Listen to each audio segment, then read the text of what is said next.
All right, you all, welcome back to Alexander's Approach Podcast. So weird. Welcome back. Let's go. Welcome back to the podcast. It feels good to be back. It does. It feels great. It's been a few weeks. It's been a few weeks. Yeah. It's been some busy weeks. Some busy weeks. Good stuff though. Real good stuff. I know we went to speak at a school, so that was like super cool. Yeah, career day. And it was a middle school? It was a middle Middle school. These middle school kids are so funny. Like, I told them, I'm like, I grew up on the south side. Yeah. I went to school on 35th and King Drive. Like, I have a home on the south side. You know what they asked me? They're like, you know what O Block is? Instantly. I'm like, yes, I know what O Block is. Somebody, do you know Chief Keef? I'm like, no, I don't know Chief Keef. They're like, have you ever been in there? I'm like, yes, I've been in. Like, I don't understand, like. Well, actually, you get shot at too, right? No, they asked did my house have bullet holes in it. Yo. Like, what I don't understand is like, okay, O Block been around forever, right? But like, it ain't been called O Block forever, though. What did it used to be called? I just used to know it was just a garden, Parkway Gardens. Parkway Gardens. I knew it as like the apartments next to the rink. That's what I knew it as. I never knew it as. You're no real South Side. First of all, how you don't know? Like I they were didn't say I didn't know, Gardens. but I never called it that. I used to always be like the apartments next to the rink. Right, you're not a real South Sider. Stop it. No, because you should know that. No, because if you're a real South Sider, you knew the rink, and you know the apartment next to the rink was Parkway Gardens. So, but I just feel like it's so crazy have your house ever got shot up? Like that's wild. Like why did O Block become such a Chicago thing Chief now? Keef. That's crazy. He literally changed the whole life. Like, remember we were watching a video where like the kids were coming, like that weren't from the South Side, clearly trying to come into O Block for tours and all that. And I'm just like, it's low-key a tourist attraction though. Right now, it's a tourist attraction. That's crazy. You think these shorties from all over. A tourist attraction for who? All different races. In the, suburbs of Chicago. They probably gonna ride. They ain't probably gonna stop. They gonna ride right fast. Like that's O Block. That's what Chief Keef used to live. Who knows what they're gonna say? But yeah, so. Wow. But it was a good time though. The career day. Yeah, it was That's great. our first time doing a career day together. It is first time together. Yeah. So cool. that was real cool. And you were the keynote speaker, so that was super nice. Yeah, talking about the importance of I think. Was it networking? Oh no, following up and all that good stuff. Yeah, they were funny. Yeah, they were cool. They were cool. His class was before mine. Yeah. We were like next door to each other, so they went to his class. Then all the students kept rotating. And they're like, "Wait, Alexander, is that your husband in the other class?" Right. Dang, that's crazy. I'm like, these kids are funny.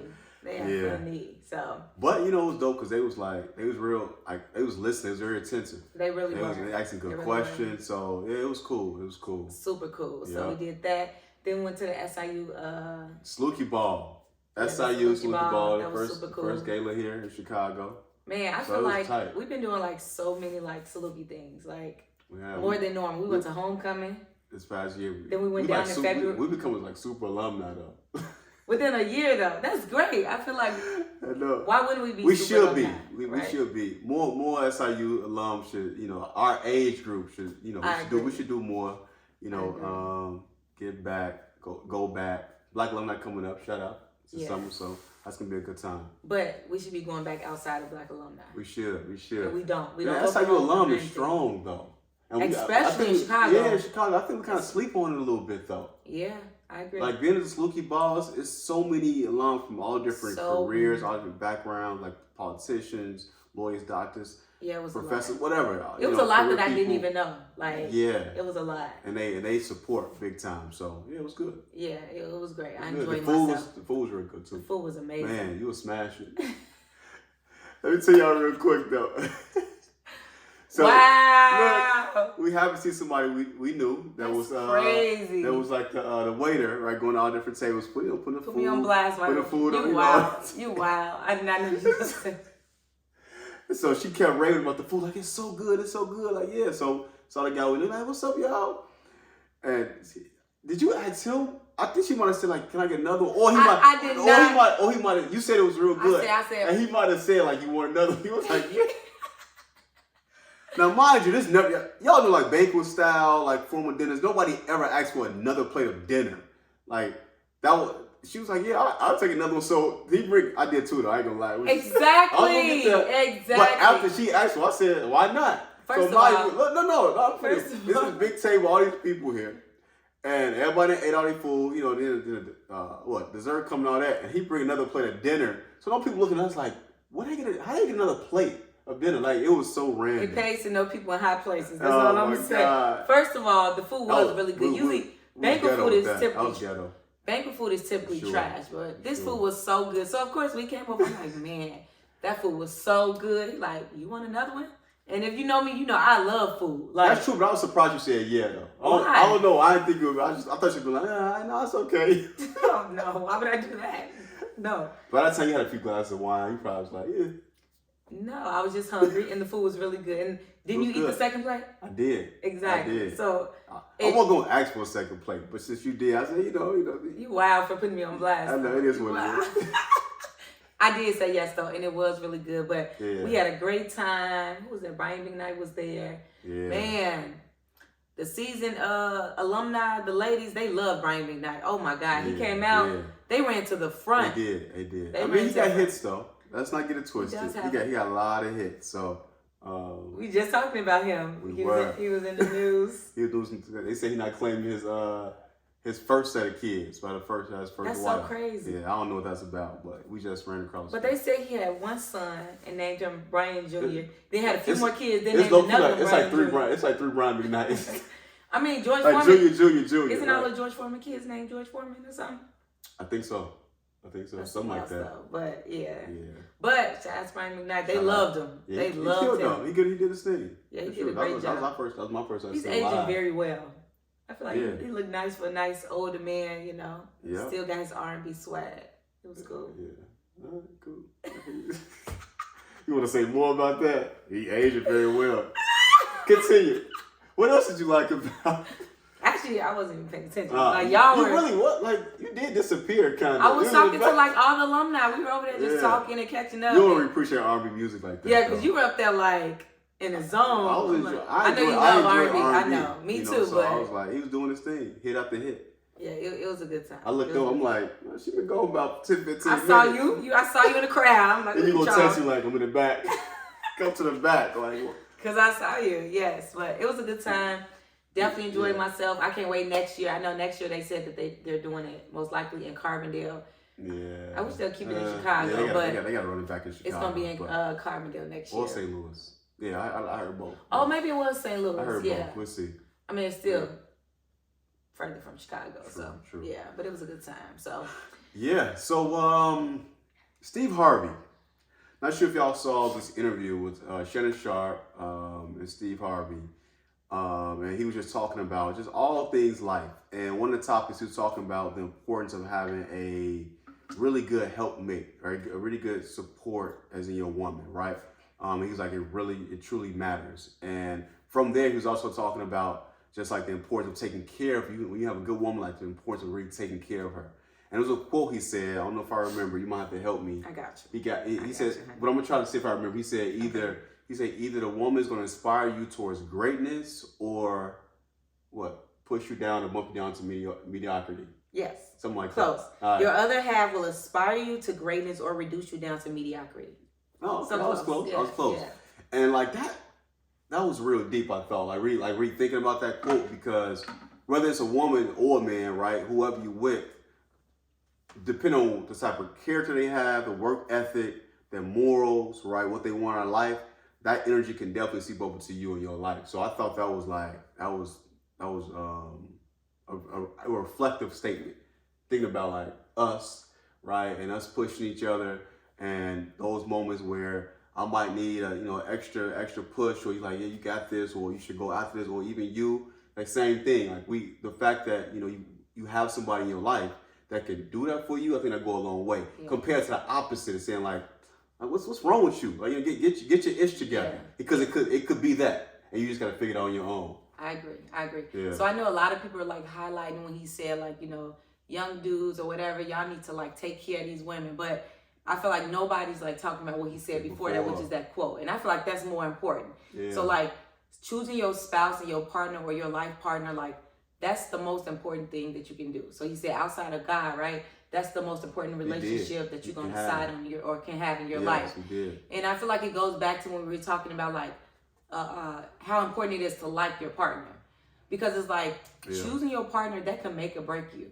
True. So it's like that's that person that can either take you to the next level or that can bring you down. And he called like an elevator, didn't he? He said something like that. He said a woman can be like the elevator button. They can take you up or take you down. Boy, that's so true.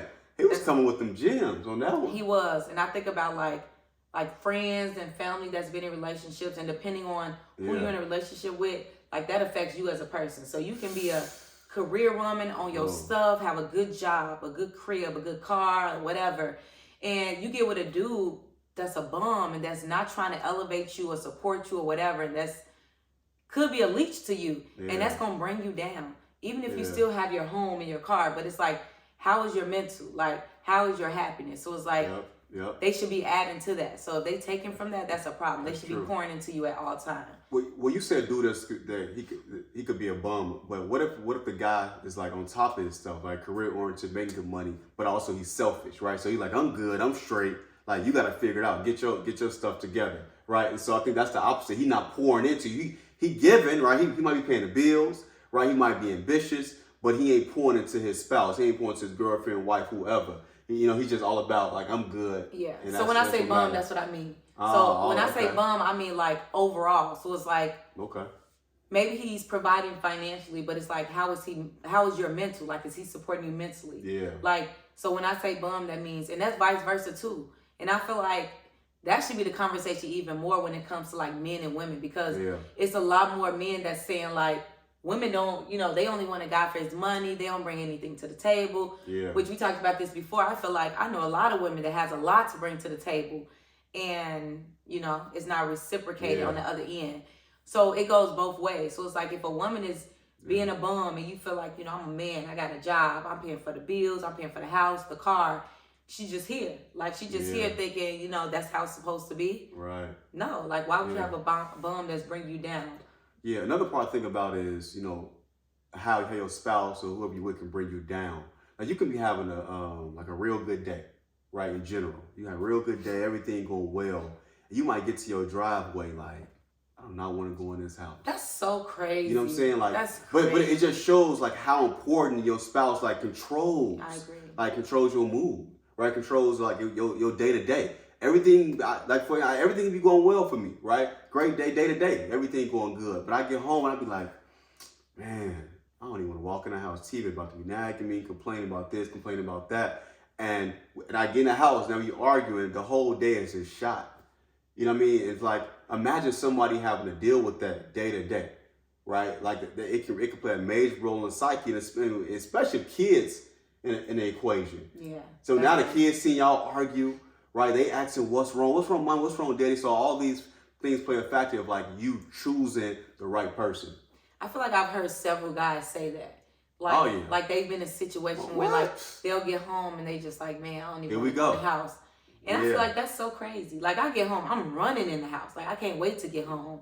Yeah. So it's like, I feel like life is too short to be living unhappy or to be living like with somebody like not giving you the happiness that you deserve. So it's like, every day you come home, your home should be your happy place. It should be. So if you're feeling like, okay, I can't come in because every day I come in, me and my wife argue, we not happy. Yeah. Right, because what if it's a bad day at work? What if you got a job you hate, right? You just don't. Every time you go there, you like, I gotta go just to make sure I can pay the bills, right? You said I gotta bring the check in. Yeah. Then you come home and you're dealing with more issues and more like arguments and like, so you just can't get away from chaos, right? You can't get away from being unhappy. So that's draining. That's super draining. Like, I can't even imagine like dealing with something like that every day. Like, that's draining on your mental. Yeah. And who wants to deal with that? Yeah, I mean, if we have moments we go back and forth about something, we argue or whatever, like any couple, right?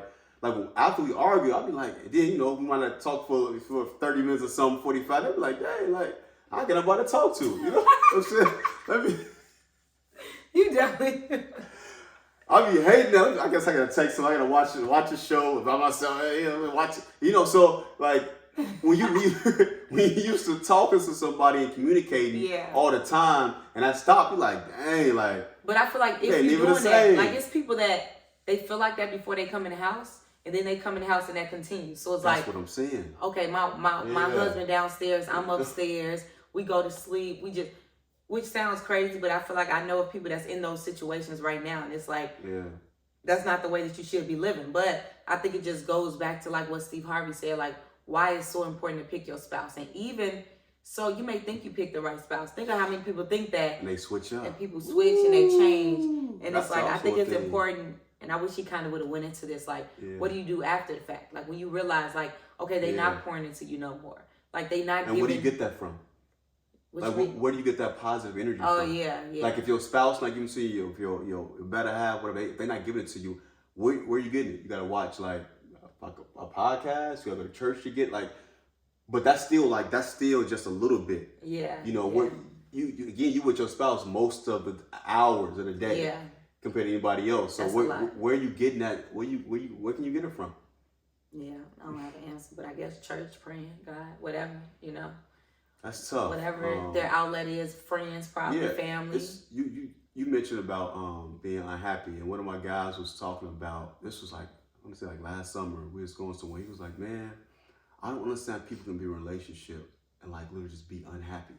He was like, life is just too short to just be unhappy every day. I always say that. And I was like thinking about this, you know, since then, like periodically, and it's so true because when you're in a relationship, like you're going through the motions, and you know you have good days, bad days, you know, but to be unhappy daily, that has to just weigh heavily on you, you know. And he's right, life is too short. Anything can happen. Then you're like, man, all this time I done wasted. Exactly.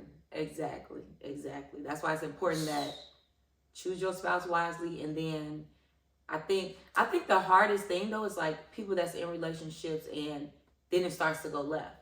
And it's like, what do? Do you want to give him more of your energy, give him more of your time, or do you want to pack up and say, you know what, this is a waste, let's not waste each other's time? And I mean, that's a big decision for somebody to make. And that's not even factoring in if you're married, if you have kids, if you have a house together. Like those are some big changes to make. Let's stay there. You're married, y'all got kids, y'all got properties, or y'all got a house together, y'all got business together, and things stop, like don't work out, or you start having issues, and y'all start, like, you know, maybe get separated or get divorced, or wanting a divorce.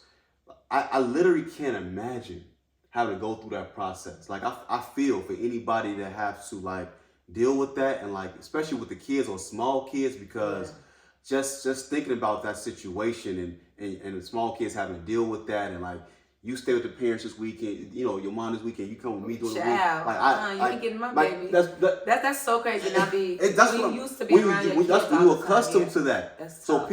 So I think sometimes it's easier said than done. Like, I agree. If you're unhappy, get out the relationship. It's easy to say that, but when you in it, you've been person for years, and you dealing with that. Yeah. Like I said, I gotta just dismiss myself from this situation because I'm unhappy personally.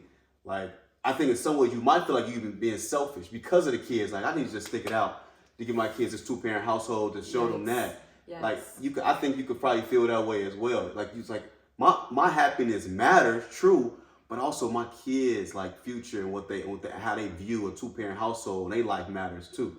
You know, so it's like having to decipher the two. That's a big decision. That's a big decision to make. And so for anybody that has to go through that, like I don't, you know, man, I agree. More power to you. Not sure how you're doing it, but you know, I assume you're making the right decision. But that's tough. That is. So, I wanted to talk about just shifting a little bit. Something that I read about actually this morning. It was they were talking about a couple that got engaged at KFC. So he got proposed to at KFC? Yeah, he proposed to her. Let me see. He proposed to her at KFC. Yeah. And when I tell you people were going in. So my thing is like, I never care enough to be like, why would he propose that way? Why does her ring look like that? Yeah. Or why didn't he do it bigger than that? Like, and maybe because we've been married for going on 7 years now, like, I know it's bigger than the ring, the proposal, and the wedding. Like he goes so much deeper than that. But I feel like surface level, so many people are so just, I don't know, like they just don't. They're enamored by the wedding. They really are. By the glitz and glamour. glamour. Yeah. So it's like, if this dude want to propose in KFC, why do we care? And when I first seen it, I'm like, oh, okay. Like, what I thought was, maybe that's where their first date was. Maybe that's where they met. Which, you don't know what the situation is. But people are, like, going in the comments. People are like, why would you propose at KFC? That's so basic. So before we get into it, like, what's your thoughts on that?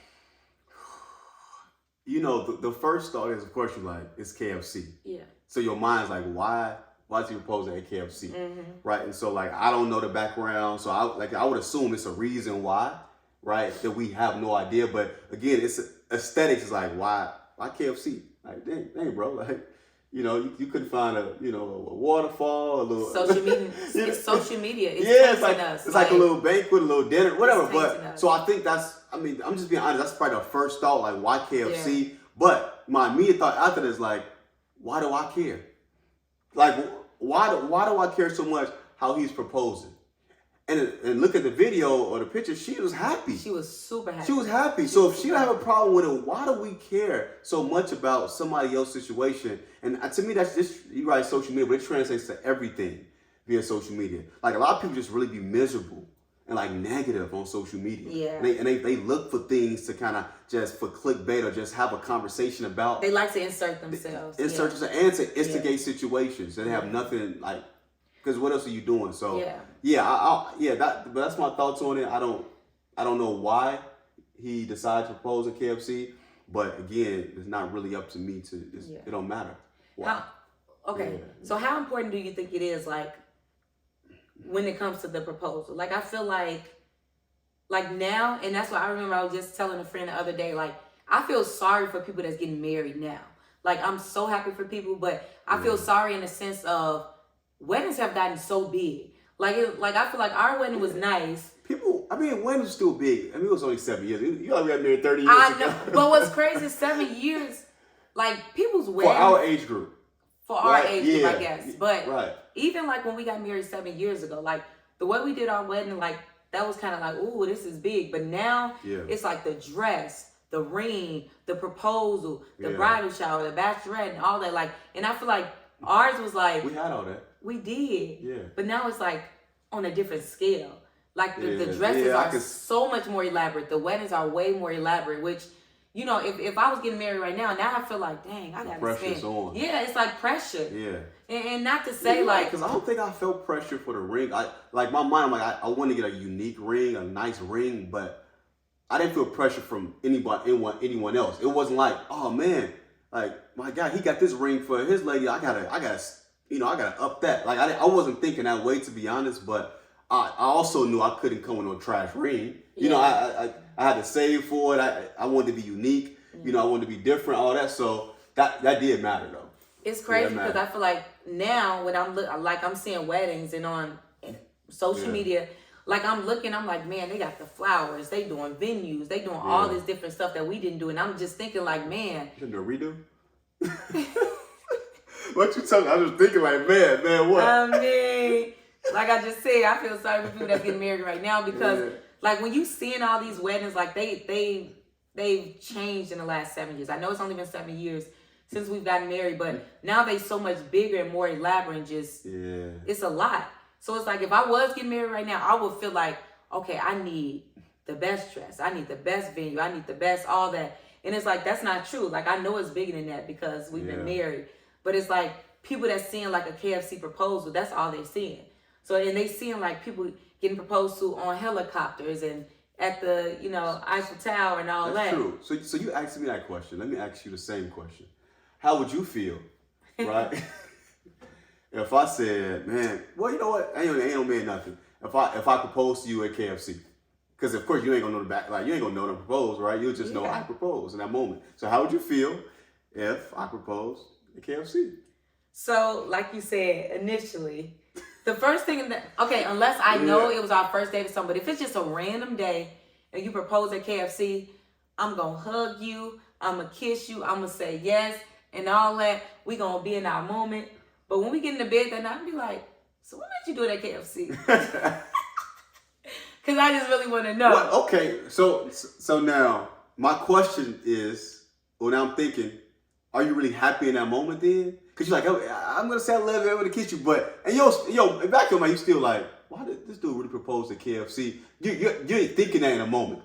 I mean, I think that you're gonna always have questions. When you proposed, I still had questions. Remember? And I was like, you know, like when Charles, backstory, when Charles proposed, we were in Miami with a bunch of friends and family, and how original. He's like, I want to go and take some pictures in front of the beach, and we spoke. And you know, when I'm hungry, I'm really hungry, and I'm like, that's dumb. Why are we going to take pictures at the beach? It's dark. She was mad, y'all. I was pissed. He was mad. First of all, we're gonna walk to the beach. You know, it's South Beach, so it's not like it we dropped off at the beach. Yeah, it was windy. Yeah. And we walked to the beach. She's like, I just really want us to take some pictures. Now, honestly, it's hard to kind of like surprise me, but I had no idea. Like, I had no idea. And we all take a picture. She's like, okay, all the ladies. Okay, all the guys. Okay, some of y'all get with TV and all that. Because it was my birthday weekend. And in the moment, I think it was with all the girls. And in the moment, Charles was like, he's like, Steve, you know I love you. We've been together for we've been together for so many years now, right? Oh, so like, and then in that moment, it was still ruckus because something happened, like the camera fell or something. Remember, something random happened, and then you walked away or whatever. So I was like, oh, it was something like that. something happened. You had to walk away. You had to kind of do a redo, and I was like, it was. What? And then I remember telling one of my friends that was there. I was like, Charles acting weird. Acting weird. In the middle of the picture, this man talking about, you know, TV, I love you. You know, we've been together for. And then you like walked away because something fell. And then I was like, what? And I'm like, Charles acting real weird right now. And then you like walked up and then was like, TV, I love you. And then you got my hand and, you know, got on one knee. So that was all great. I said yes. We were happy. We were in that moment. Right. But remember that night, I was just like, right. Why are you acting weird like that? Like you said it and then you walked away. Yeah. I don't know if you were nervous or what. No, I wasn't. It was something that was. I think something fell. Something happened. Oh, they had to get the camera ready or something. You had to make sure. Right. But you had started it. Right, but they wasn't ready. No matter what, you weren't gonna miss that moment. And you know, when you propose, you have all these things. He only told one other person. So of course, all my girls, we all just everybody was surprised. We taking pictures and all that. So. They don't care that Charles trying to get next to me for the picture. We all just taking pictures, kicking it in front of the beach because he wanted a photo shoot. Yep. So like when he was ready to propose, people like, wait, what? What's going on? So in that moment, of course, we had our moment. I said yes, but later on, I was just like, what was going on there? Like, why did you say something and walk away? Yeah, like, so I think if you propose in KFC, we gonna have our moment. But later on that night, I'm gonna be like.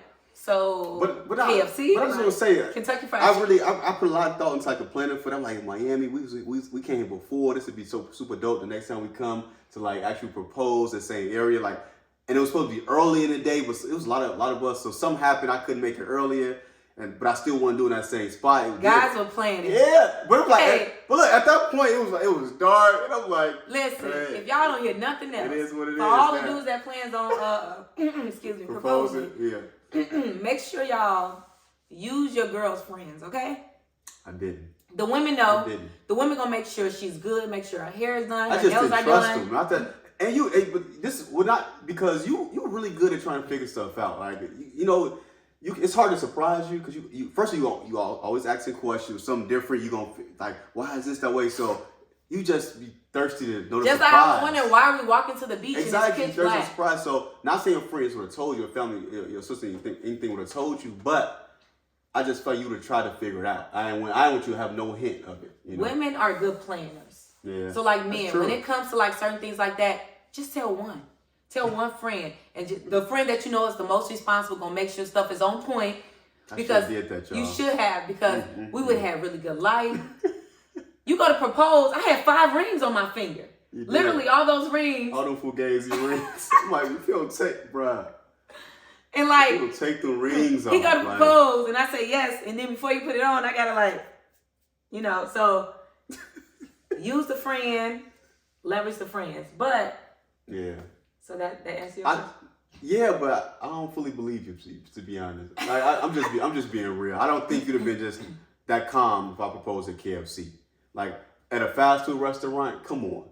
Like I said. You know, but the pressure be on. the pressure is serious for a guy that's trying to propose. Like it's like you said, like now it's a lot of things he got to think about. Yeah, that's a lot of pressure. And depending on the type of woman he got, let's talk about that. Right? She might be materialistic, right? She might be one that want things a certain way. They might have talked about the ring in the past, so now he got pressure to live up to the type of ring she want. They might even look at the ring before. Y'all really be nervous, huh? I mean, yeah, they might even looked at them. We're gonna get right back to that. They might even looked at the ring before, right? And so now he's like, I have to get a ring close to that. What if his money ain't where it wanted to be, right? So now it's gonna take time. So I think it's a lot to go into. I gotta get it right. Because ain't no redo. Like once you get a ring, that's the ring. Maybe later on you can upgrade. But so make the first one count. That's Makes true. Sense. That's true, but it's sometimes easier said than done as well. What if you can't get the exact ring your soon to be wife really want? So how much are rings? For a regular middle class working family. Like for a man to go in a jewelry store, like what is the mindset? I think a decent ring, diamond cut, all that special Princess stuff. Cut, all that. Yeah, I think probably 8,000 to 10,000. I think the minimum, maybe 10. I don't know, something like that. Well, inflation now, things have changed. Yeah, maybe 20 now. I don't know, but I think about 10 racks. You can get some. That's not bad. Yeah. I feel like. How much is my ring? I just wondered. First of all, dudes. How much I got rings? So and this to 4 stacks. Let's talk about 4 or 5 stacks. Oh, it's 4 or 5 stacks. Stop it. You can stop. We're gonna stop this show right now. This was not $4,000 or $5,000. It's nice and all. Titanium and all that good stuff. Okay, so I got your ring. It's not no $4,000 or $5,000. They said it lasts forever. You can do anything with it. You can work they out with it. They said about yours too. but yeah, yours wasn't even $4,000 or $5,000. Anyway, way more than that. Stop. You funny. Oh my God. No, you funny. Look at that, guys. We spent all this money on their ring, and they just get us some little bubble gum joint. Hold on. You got a nice ring. I ain't say it was bad, but it don't compare. You got a nice Movado watch the day of the wedding, which back in the day, that was like. Not only did you get a really, really nice diamond ring, you also got, in addition to that, what else? The day of the wedding, what else was delivered to you? I can't remember. Oh, diamond earrings that you barely even wear. So look at that. That's 2 for, a little ring, cool, and a Movado watch. It still don't compare. But all right, it is what it is. But it's all good. And he lost his Movado. It's all good. But we ain't going to talk about that. He lost his watch. I think I stole it. Whatever. So, yes. Anyway. But y'all the prize. That's why. We spent all that money on y'all. That's why. Oh, thanks. Steve Harvey, he said y'all the prize. So. I'll take That's it. The KFC couple. So it's long story short. So all that, people talked about them so bad on social media. Yes. So they actually ended up getting, like KFC, put something out like, hey, can somebody find this couple for us? Yeah. We may have a surprise for them. Mm-hmm. They ended up providing them with an all expense paid honeymoon, 5-day honeymoon, super dope. Then Aldi comes and Aldi's like, man, that honeymoon seems far. They need to get there. Let us provide transportation for them. And then a camera company or something comes hey, they need to be able to capture all these memories. Let us provide something for them. You never know. Then Puma comes and says, oh, they need to be in some Puma threads while they're on their honeymoon or whatever. Let us reach out to them. When I tell you, it kept going. And then even financial companies that for the year, we're going to make sure we deal with all their finances, help them manage their funds and all that. And it kept going. So if y'all can look that story up, it was super dope. But I feel the moral of the story is powerful. Don't judge a book by its covers. You don't know their situation. You don't know their story. You don't know their story. You don't know it. And who cares? I think that's the biggest thing. Who cares? But also just look at God work though. Just look at that. Everybody, all the public, right? They were scrutinizing them, calling them names, calling God broke, all that. And now they get all of these gifts poured, all these things poured into their life. And likely will have a much better start than that person that had this elaborate engagement. So you just never know. God works in mysterious ways. Always be authentic, and I feel always do what's best for your relationship. So yes. Yes, That's it. an elaborate proposal is great. I love seeing those. I love watching those videos. That's super dope. But it's like, if you have a different meaning or a different story behind your proposal, do it. If you say, I want to propose in front of, a new house for my wife, that's great. Instead of spending $10K on a proposal or whatever, like, do what works best for you in your relationship. Yeah, I think so often, like, because of social media, like, we compare ourselves. Oh my God. I said, what if we met in a class, like on a college campus in a specific class, right? And I want to go back to that exact class we met. But that's what I equate that to the KFC. It's like, we don't know the background. You don't. But because it's KFC, people talk down on it. Like, what if they used to work at KFC? It's like, you just never know. You're right. But look at God, like you said. Man. And now they got everything. Like, it was so many different companies that came and just offered them so many different incentives and things like that, just for like, and I think the hashtag was like KFC proposal couple or something like that.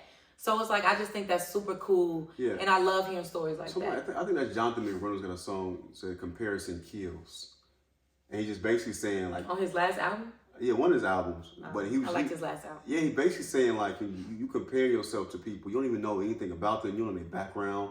Like, that can kill your confidence, or that can kill what you think you want for your future. You just don't know. So, like, we that's just, I think, in general, we got to be very, strategic. Or intentional. Intentional, but just smart about, like, who you compare yourself to. And why you compare yourself to that person in their life, you know? I was having a conversation with somebody last week, and they were talking about, like, social media cleanses, right?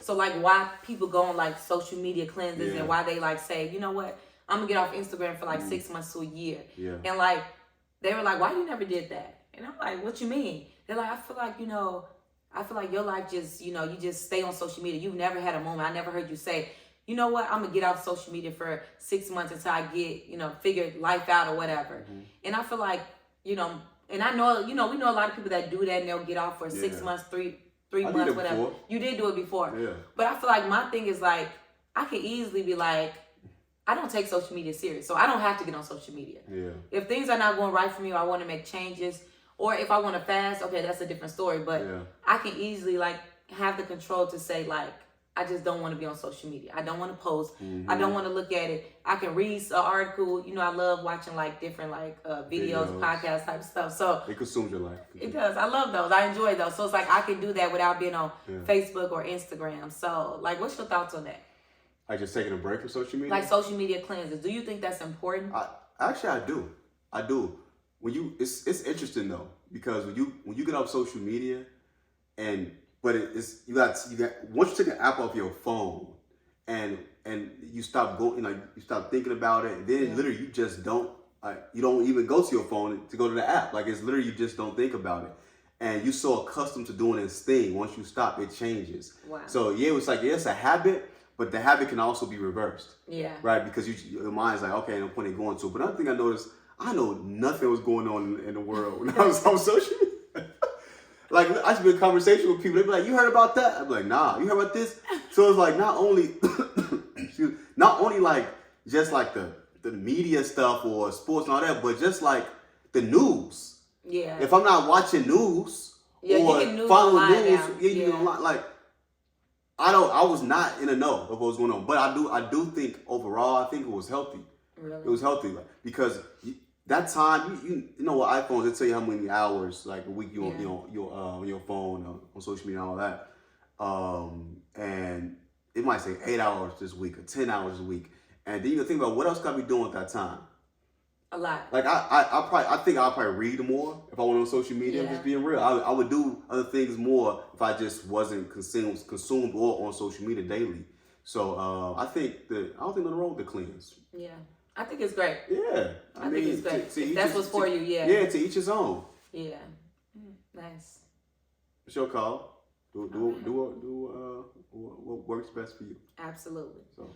Well, that concludes our episode. A lot of good stuff. A lot of interesting things. Yes. Let us know y'all thoughts. As always, continue to comment. Continue to share.